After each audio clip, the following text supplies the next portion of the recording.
Hellfest! Are you ready to kill?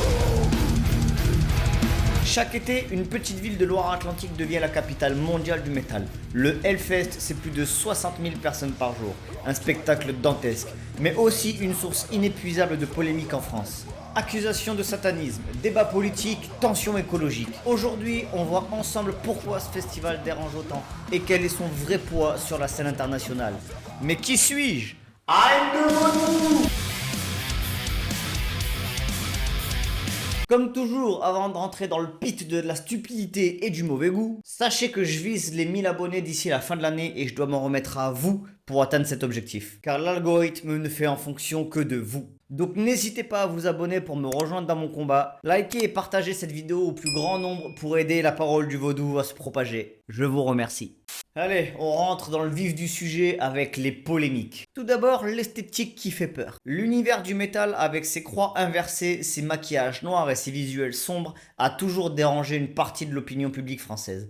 Pour certains, c'est du folklore, pour d'autres, c'est une glorification de l'antéchrisme. En 2010, Christine Boutin, du parti chrétien-démocrate, accuse le festival de haine antichrétienne. Dans un courrier du 17 mars 2010, elle invite les collectivités publiques à retirer leur soutien. Elle interpelle également le PDG de la marque Kronenbourg, sponsor de la manifestation. Est-il pertinent d'associer l'image de votre groupe à un festival qui promeut et véhicule la culture de la mort? Elle demandait expressément à la marque de bière, optionnellement l'un des plus gros sponsors, de prendre la mesure de la gravité de son soutien à de telles organisations et à cesser de financer ce festival. Bon, si tu veux, quand tu vois que t'es attaqué par des consanguins, en vrai, ça va. Notre cri-cri national dans sa vie était plus préoccupé de se faire soulever par son cousin Germain et de lui faire des enfants aux chromosomes tordus que de s'ouvrir au monde. Mais je me dis que si tout son arbre généalogique est en forme de cercle, ça expliquerait peut-être sa déficience mentale. Philippe de Villiers, lui, parle de festival satanique. Et parallèlement, des collectifs religieux lancent chaque année des pétitions pour faire interdire l'événement. Et alors, petit fun fact, il y a quelques années, des cathos sont partis sur le site du Hellfest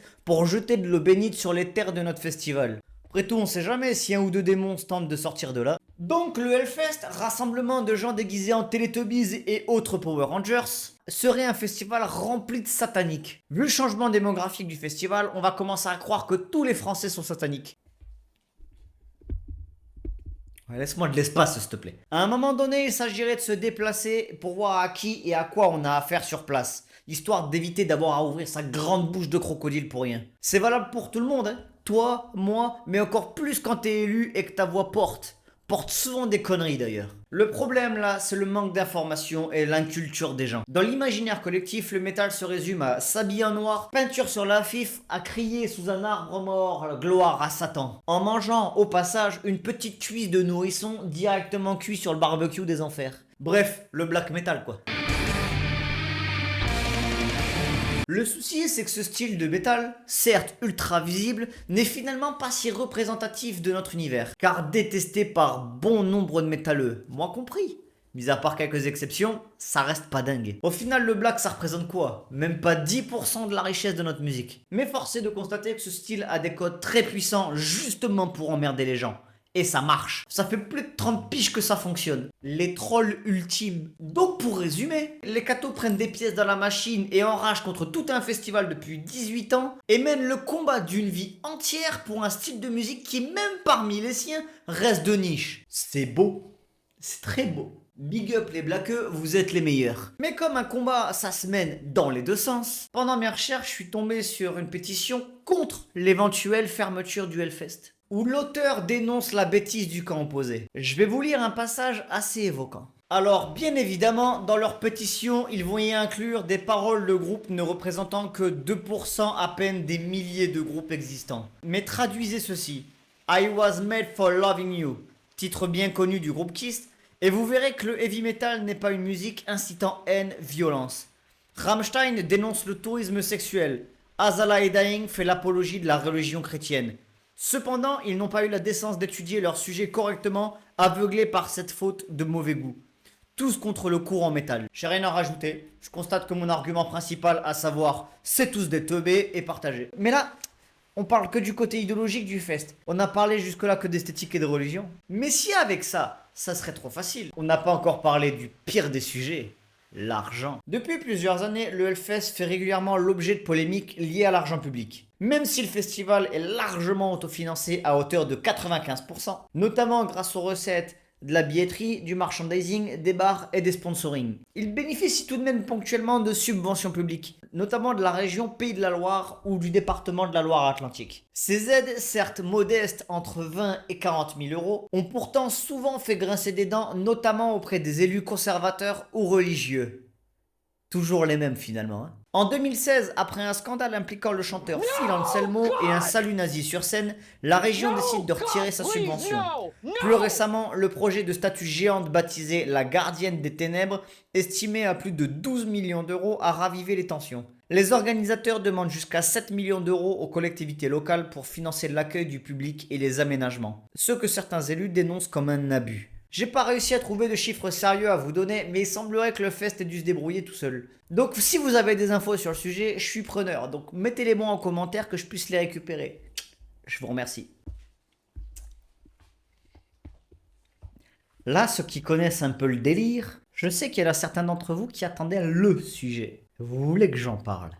En 2023, l'image du festival a été ternie par la condamnation de son fondateur. Ben Barbeau prend 8 mois de prison avec sursis pour abus de confiance. Il avait détourné près de 300 000 euros des comptes du Hellfest à des fins personnelles. Petite Porsche, il s'est fait toper comme une merde. Cette condamnation relança donc les critiques sur la gestion financière du plus grand festival de métal du monde. Ah mais n'importe quoi. Du plus grand festival métal de France. Mais en 2023, il y a autre chose que l'argent qui est sorti du lot, c'est les tensions environnementales. Puisqu'en effet, l'extension du site du Hellfest provoque des grosses tensions avec des associations écologistes. Accusé de consommer trop de carburant, trop de diesel, de dégrader les terres agricoles, le festival doit répondre. Les organisateurs avancent un tri sélectif à 60%, une alimentation électrique en partie verte et un projet de décarbonisation progressif. Ici encore, faisons un petit tour d'horizon en quelques chiffres. Le site du Hellfest repose à 80% sur d'anciennes terres agricoles et zones humides. Or, selon un élu d'opposition et des associations, le Hellfest aurait artificialisé des dizaines d'hectares sans permis de construire, bafouant plusieurs articles du Code de l'environnement et de l'urbanisme. Actuellement, la commune de Clisson planifie une révision du PLU pour légaliser l'extension en zone de loisirs permanent, jusqu'à 15 hectares. Ce que beaucoup considèrent comme une tentative de glissement de l'éphémère au durable sans concertation citoyenne. Le Hellfest est surnommé le plus gros chantier électrique éphémère de France. En 2022, il a consommé environ 300 000 litres de fuel pour alimenter ses générateurs. Malgré des investissements dans l'électricité verte et la réduction partielle de fuel, ce dernier reste majoritaire, ce qui soulève de sérieuses interrogations. Lors de grosses chaleurs, le festival utilise brumisateurs, lances à incendie et cubes d'eau pour rafraîchir le public. Conditions d'urgence, certes, mais problématiques d'un point de vue écologique, surtout en période de sécheresse totale dans le département. Par ailleurs, la culture des produits dérivés, notamment les t-shirts, mobilise énormément d'eau potable. La production de 25 000 t-shirts nécessiterait environ 70 millions de litres d'eau. Chaque édition concentre près de 240 000 festivaliers, ce qui génère un flux d'eau usée insoutenable pour les réseaux locaux de Clisson. Depuis 2024, le festival et les élus débattent d'un investissement d'environ 14 millions d'euros pour rendre l'assainissement pérenne, avec la préfecture intervenue en médiation. Le Hellfest génère près de 17 000 tonnes de CO2 à 75% liés au trajet des festivaliers. Le festival a lancé des initiatives, train SNCF, parking vélo, covoiturage, mais les critiques persistent, notamment via un rapport qui encourage la réduction de la taille des festivals. Vous savez quoi, je me rends compte que plus je lis, plus je balance, et plus il y en a. C'est pas fini. C'est pas fini du tout. Depuis 2024 est apparu le Hellfest Kids, un festival pour des enfants. Jusque-là, il n'y a rien qui choque. Sauf, toujours pour les mêmes, je vous explique. Une pétition pour l'interdiction de la 2e édition du Hellfest Kids. Et le Hellfest Kids, c'est quoi? Un petit festival d'une journée pour les enfants autour de Clisson. Terre d'accueil du Hellfest où les minots vont venir pogoter comme papa ou découvrir le monde fantastique du métal et des festivals. Bref, rien de bien méchant, me direz-vous. Donc pourquoi la pétition? Je vais vous lire quelques passages. Pouvez-vous imaginer les écoles publiques faisant la promotion de l'occultisme et de la rébellion auprès de nos enfants de 6 ans? Sachez que l'invitation aux enfants a été distribuée par les mairies aux écoles concernées. Hellfest Kids impose à de jeunes enfants vulnérables un univers de rébellion, d'agressivité et d'anticonformisme. Les symboles occultes et les thèmes violents n'ont pas leur place dans les écoles ou les mairies. Ces lieux doivent rester dédiés à des activités sûres et familiales. Jusque-là, on pourrait se dire, ouais, j'avoue, chaud. C'est un peu chaud quand même. Mais leur gars est pas stupide. Elle sait bien qui elle a en face. Donc elle a pas invité Cannibal Corpse au King 810. On passe dans mon bureau pour voir l'affiche. Bon alors qu'est-ce qu'on a? Evisaurus, Captain Parade. Bon tu sais quoi, on va s'arrêter aux deux premiers. Parce qu'avec les noms déjà j'ai ma petite idée. Alors, Evisaurus.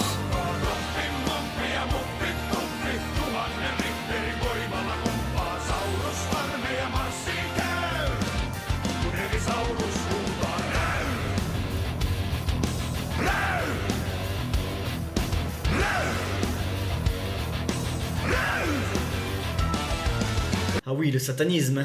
Gros satanisme. C'est quoi le deuxième? Tu m'as dit Evi, pardon. On peut mélanger les accords magiques, sol, la do, sol, la fa, on fait n'importe quoi. On peut les mettre à l'envers, à l'endroit, à l'envers. J'ai plus de souffle, les copains. Quelle violence. Waouh. Et je m'arrête là, j'en ai marre. Bon, on est relativement loin de tout ce qui a été présenté sur la pétition. Je vais user de la fameuse méthode de la martothérapie.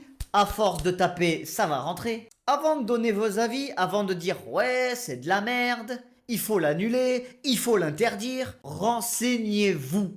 Et ça, c'est valable pour tous les sujets. La pétition a été créée et signée par des idiots qui n'ont pas pris la peine 2 minutes de se renseigner avant de le faire. Ils ont juste vu Hellfest, enfant, c'est pas compatible. Point barre. Et j'en ai plein les rouleaux de devoir prendre du temps pour expliquer aux cons pourquoi ils sont cons. Ça m'a pris 5 minutes pour trouver l'affiche sur Google, pour taper les noms sur YouTube et pour écouter ce qu'ils font. Ils ont mis plus de temps à écrire, relire, modifier et envoyer leur vieille pétition pour au final passer pour des cons que de se renseigner. Bon, vous me connaissez, je suis bon prince. Si vous allez voir la pétition et que vous voyez mon nom en tant que signataire, c'est normal. Ils sont un peu attardés et j'ai le cœur sur la main. À skip chez les cathos, il faut aider son prochain, donc j'ai joué le jeu. Toujours aider les gens en difficulté, donc je leur donne de la force. Puis ça me régale hein, quand j'imagine la tête qu'ils doivent faire quand ils se rendent compte que tous leurs combats depuis ces 18 dernières années sur le sujet sont voués à l'échec. Bon, je vous ai gardé le meilleur pour la fin, je sais aussi que vous êtes là pour ça.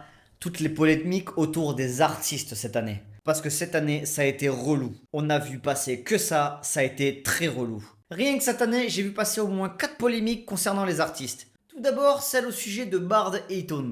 Qui c'est? C'est le batteur du groupe Blood Fire Death. Et qu'est-ce qu'il a fait?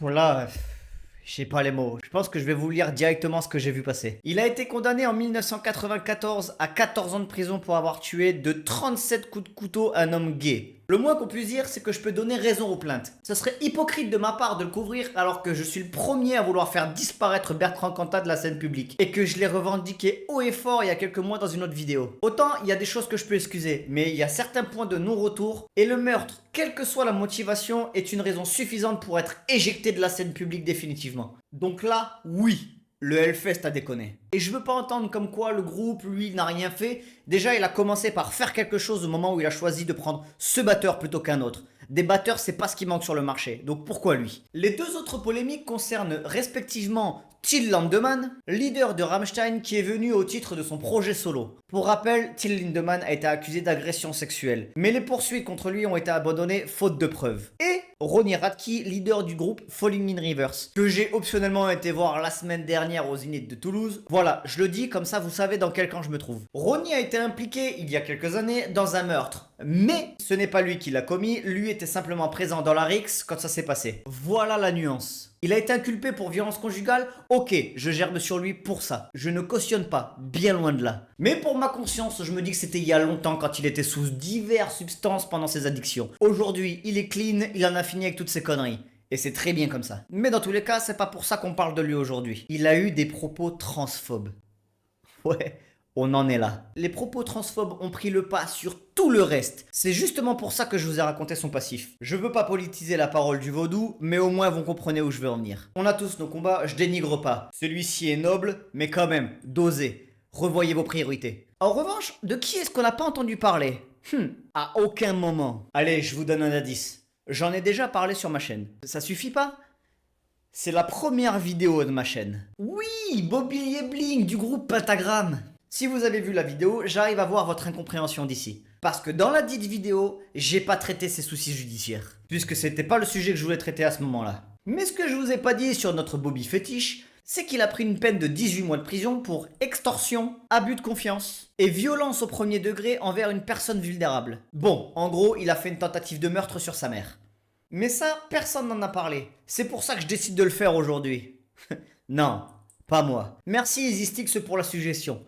Big up à toi. J'avoue, moi aussi, j'étais un peu passé à côté. Car oui, si vous me suivez sur Instagram, je poste toujours plein de choses, y compris quand je suis en pleine écriture de mes vidéos. Je vous montre toujours le sujet et je suis complètement ouvert aux suggestions que vous avez à me donner. Parce que je voudrais qu'on crée cette chaîne YouTube ensemble. C'est un peu le but d'une communauté et je trouve que sur YouTube, c'est en train de se perdre. Bref, tout ça pour dire que quand il faut faire des articles sur des gros groupes où on est sûr que ça va faire du clic, là il y a du monde.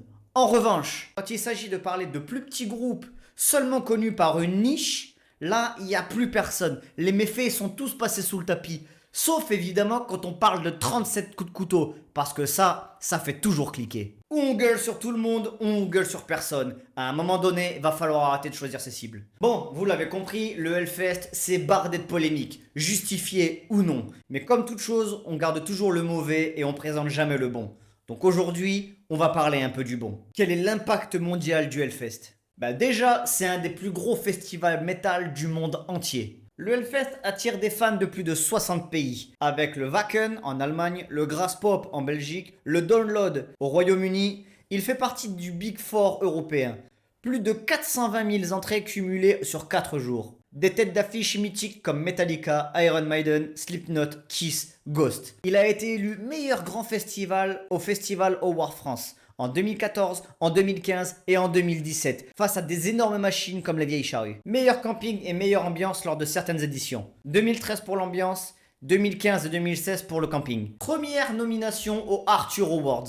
En janvier 2025, le Hellfest devient le seul festival français qui se retrouve parmi les 8 finalistes du Arthur Awards, dans la catégorie meilleur festival. On pourra en dire ce qu'on veut, n'en déplaise à certains, le Hellfest fait partie des meilleurs festivals du monde. Et de ce fait, attire un public complètement différent de ce qu'il attirait au début de son histoire. Comme toute chose dans ce monde, quand la renommée grandit, l'exposition suit. Et donc, les curieux hors milieu sont toujours attirés. On connaît tous les Mathieu qui se déplacent juste pour être au Hellfest. On en a tous rencontré. Et le Hellfest le sait et capitalise là-dessus, en proposant toujours plus d'attractions et de groupes qui contribuent à la Disneylisation du festival, que je lis sur les réseaux partout, tout le temps. Mais comme je le dis toujours, plutôt que de marronner et d'avoir le syndrome du disque rayé, à tourner en boucle encore et encore, si le festival il te plaît plus, il y a suffisamment de festivals en France pour que tu puisses trouver ta place ailleurs. D'autres festivals, justement, ne demandent que ça. Je pense que des événements comme par exemple le Motocultor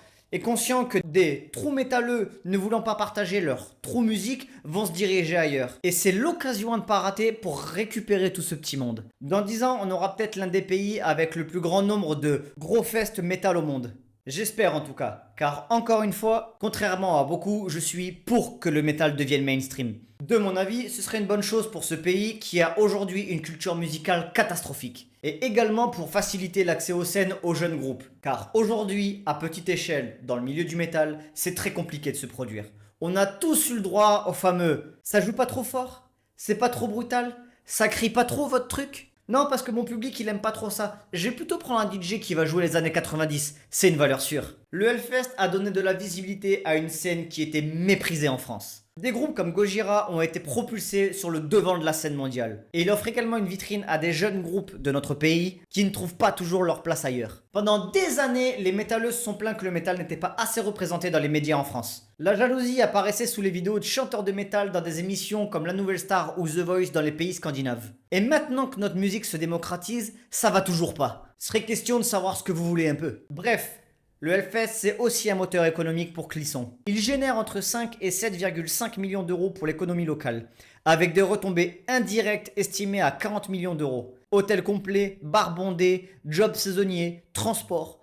Clisson vit une véritable transformation pendant une semaine. Au-delà de la musique et des thunes, le Hellfest rassemble une véritable communauté. Respect, entraide, humour noir, passion. Le festival soutient aussi des initiatives comme Hellcare, ou la facilité d'accès pour les personnes handicapées. Pour conclure, le Hellfest fait peur parce qu'il ressemble à rien d'autre en France. Il revendique sa différence, bouscule les normes, tout en devenant un mastodonte culturel et économique. Mais une chose est sûre, le métal a trouvé son sanctuaire. En France. Et pour ceux qui passent leur temps à critiquer autant dedans qu'en dehors du festival, juste arrêtez. S'il vous plaît, arrêtez. C'est pas parce que vous avez un compte sur les réseaux sociaux que vous devez vous sentir investi d'une mission divine de donner votre avis. Vous aimez pas? Vous passez votre chemin. Vous vous sentez bafoué par le festival que vous avez vu grandir? Allez ailleurs. Il y a suffisamment d'autres festivals en France et en Europe pour que vous puissiez trouver votre bonheur. Finalement, la seule décision que vous pouvez prendre, qui est importante ou non, c'est est-ce que je prends le pass ou pas?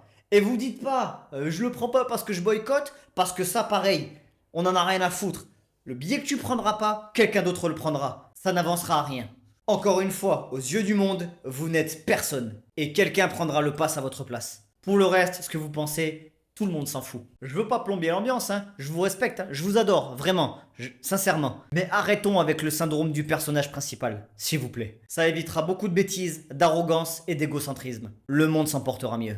Et toi, est-ce que tu trouves que ces polémiques sont légitimes ou au contraire complètement déconnectées de la réalité? Dis-le moi en commentaire, comme d'habitude, on en discute ensemble. Si t'es arrivé au bout de la vidéo, comme d'hab, tu mets dans les commentaires vaudou contre le satanisme. C'était le vaudou, n'oublie pas, reste bizarre, à la semaine prochaine.